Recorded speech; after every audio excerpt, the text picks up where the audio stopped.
उसको दिखाएंगे। सर एक केस जो बहुत ज़्यादा डिस्कस नहीं होता है बट मीडिया में कहीं कहीं से निकल कर आता है, ताजमहल का केस, कि ताजमहल की जगह पर प्राचीन शिव मंदिर था, ऐसा केस है राइट?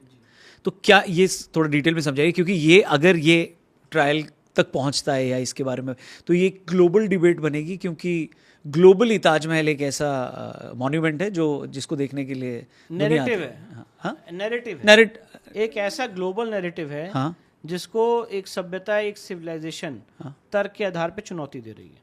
तर्क क्या है, पहले आपको इसको समझना ठीक पड़ेगा। है। तर्क सबसे पहला ये है कि मुमताज महल को जो पहले बरी किया गया था वो वहां से 400 किलोमीटर दूर बुरहानपुर में बरी किया गया था। ठीक है। इनिशियली वहां बरी भी नहीं किया गया था। हाँ हाँ दूसरा तर्क ये है कि यहाँ पे इसकी एक कार्बन डेटिंग की गई थी हाँ हाँ और ये पाया गया था कि ताजमहल शाहजहां से भी प्रीडेट करता है, उससे भी 300 साल पहले बना हुआ स्ट्रक्चर है। ओके। तीसरा सबसे इंपॉर्टेंट तर्क ये है कि अगर ये एक मुस्लिम मुसोलियम होता हाँ हाँ तो मुस्लिम मुसोलियम के लिए सुपुर्दे खाक होना बहुत ज़रूरी है, किसी भी कब्र को। और ये तो वाटर बेस्ड मॉन्यूमेंट है और यहाँ पे तो ये काफ़ी हाइट पे बना हुआ है, तो यहाँ पे सुपुर्दे खाक तो हुआ नहीं। चौथा सबसे बड़ा एक जो प्रश्न चिन्ह है वो ये है कि यहाँ पे मल्टीपल ग्रेव्स क्यों हैं। क्या शाहजहां को ये पता था कि अच्छा जी हम यहाँ पे एक आर्टिफिशियल ग्रेव बना देते हैं, फिर उसके नीचे भी हम ग्रेव बना देते हैं कि कभी लोग यहाँ पे विजिट करने आएंगे, तो दो दो ग्रेव्स क्यों बनाई गई हैं, ऊपर भी और नीचे भी। पांचवा सबसे बड़ा तर्क ये है कि जैसे ताजमहल है, आज ये ग्लास दिख रहा है, आपके व्यूअर्स को समझाना चाहता हूँ, तो अगर कोई फ्रंट से ताजमहल को देखेगा तो उसका जो प्लिंथ है वो यहाँ तक लगता है, पर अगर बैक में जाएगा तो काफ़ी गहरा है। बैक में सिर्फ इतना नहीं दिखेगा, पीछे इससे भी गहरा दिखेगा।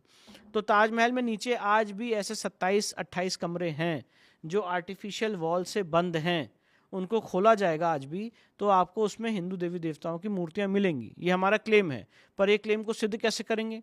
जब वहाँ पे लोग जाएंगे, शोर शराबा नहीं मचेगा, वहाँ पे लोग जाएंगे, उन आर्टिफिशियल वॉल्स के जो पत्थर ईंटें हैं जिससे स्ट्रक्चर को कोई नुकसान नहीं होगा, उसको हटाया जाएगा, तो आज वहाँ पे भी प्रमाण मिलेंगे। तो they are not a part of Taj Mahal? वो ताजमहल का पार्ट इस प्लिंथ के नहीं, आप कह रहे हैं वो आर्टिफिशियल है, उससे स्ट्रक्चर को नुकसान नहीं पहुंचेगा, तो मतलब जैसे दरवाजा है, हाँ, अगर आज यहाँ पे ईंटें चुनाई करके दीवार खड़ी कर दी, हाँ, तो ये अगर दीवार आप हटाएंगे तो स्ट्रक्चर को नुकसान तो पहुंचेगा। ठीक है, वो हिसाब से आप कह रहे हैं। हाँ, ठीक है। तो स्ट्रक्चर को बिना नुकसान पहुंचाए आप जैसे ये दीवारें हटाएंगे जो आर्टिफिशियल वॉल्स हैं जिससे कमरे बंद किए गए, तो ताजमहल का सच सामने आ जाएगा।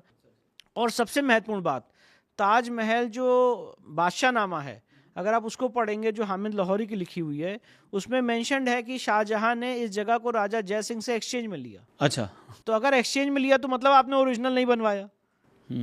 तो ऐसे बहुत सारे मतलब मल्टीपल क्वेश्चंस हैं और इसीलिए इसका एक क्लोज जुडिशियल स्क्रूटनी, बिना किसी दबाव में आके, बिना ग्लोबल प्रेशर में आए, इसकी एक क्लोज जुडिशियल स्क्रूटनी होना बहुत जरूरी है। पर ये तो नैरेटिव ये है कि ये प्यार की निशानी है जी। और जब शाहजहां ने इसको बनवाया तो 20,000 लोगों के हाथ कटवा दिए, और क्या कहते हैं कि ये हमारा यहाँ पे मुस्लिम मुसोलियम है और वहाँ पे हर फ्राइडे को नमाज भी पढ़ी जाती है, उर्स भी मनाया जाता है। अब यहाँ तक नैरेटिव है कि अभी कुछ लोगों ने हाल फिलहाल में वहाँ पे आरती की थी, तो ये सवाल उठाया जा रहा है कि आपने वहाँ पे आरती कैसे की। तो सवाल ये नहीं है कि आप वहाँ फ्राइडे को नमाज कैसे कर रहे हैं, एएसआई ने क्यों परमिशन दे दी वहाँ पे आपको फ्राइडे को नमाज करने की। तो यहाँ भी एएसआई की सर्वे की ही मांग है आपकी? मेरी सबसे पहले मांग ये है कि वहाँ पे लोकल कमीशन जाए, एडवोकेट कमीशन जाए, और जो 27-28 कमरे हैं जो उसके नीचे सील्ड रूम्स हैं, पहले उसको खोला जाए। अच्छा। और उसको खोल के देखा जाए कि वहाँ पे क्या है। जो बात हमारा दावा है वो मौका क्या बोल रहा है। स्पॉट तो आप दिखा नहीं रहे हो और कह रहे हो कि नैरेटिव है। अरे स्पॉट तो दिखाइए। आज एज इट इज स्ट्रक्चर है, कोई तोड़ने की, डैमेज करने की बात ही नहीं कर रहा है। As it is structure exist कर रहा है। एक स्ट्रक्चर क्या बोल रहा है पहले उसको तो खोल के दिखाइए। वो क्यों नहीं खोल रहे हैं? तो उसका एक्सेस नीचे उर्स के लिए जा सकते हैं आप। अच्छा, उर्स के लिए नीचे जा सकते हैं, वो भी साल में एक बार। पहले तो काफी लोग जाते थे, अगर आपको पता हो तो ताजमहल में हर आदमी पहले नीचे जाता था, पर वहां पे ऑक्सीजन की लोगों को कमी लगती थी, कुछ कैलामिटीज हो रही थी, तो एएसआई ने बंद कर दिया है। अब साल में एक बार उर्स के लिए वो इजाजत देता है मुस्लिम पक्ष को वहां पे उर्स मनाने की। तो अभी तो हमें नीचे जाने नहीं दिया जा रहा है। और ये भी बताया जाता है कि जो ओरिजिनल ग्रेव है शाहजहां की वो ये नहीं है, वो नीचे है।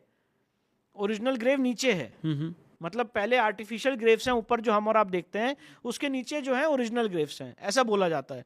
पर जो आसपास के कमरे हैं उसको खोलने की कोई बात नहीं हो रही है, जो उसी परिसर के अंदर है।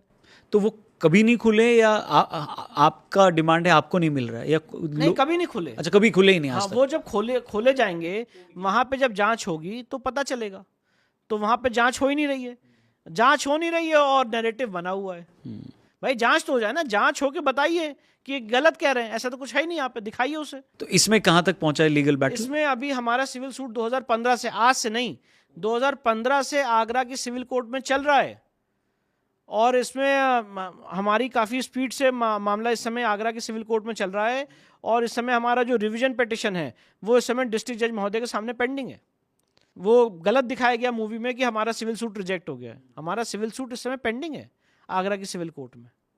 और उसमें आपको बताना चाहता हूँ ASI ने, सॉरी, मिनिस्ट्री ऑफ कल्चर ने एफिडेविट भी दिया है कि कैसे कैसे इसका क्या क्या घटनाक्रम रहा है 2015 में। एक काले ताजमहल का भी आता है स्टोरी, ये क्या है?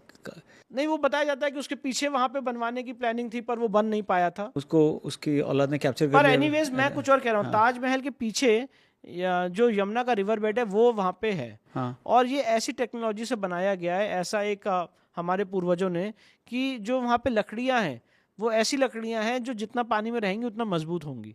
तो Taj Mahal is a water based monument और ये टेक्नोलॉजी किसी भी आपको मुगल आर्किटेक्चर में कहीं भी देखने को नहीं मिलेगी। तो एक और पॉइंट, ये बहुत सारे पॉइंट्स हैं, मल्टीपल पॉइंट्स हैं।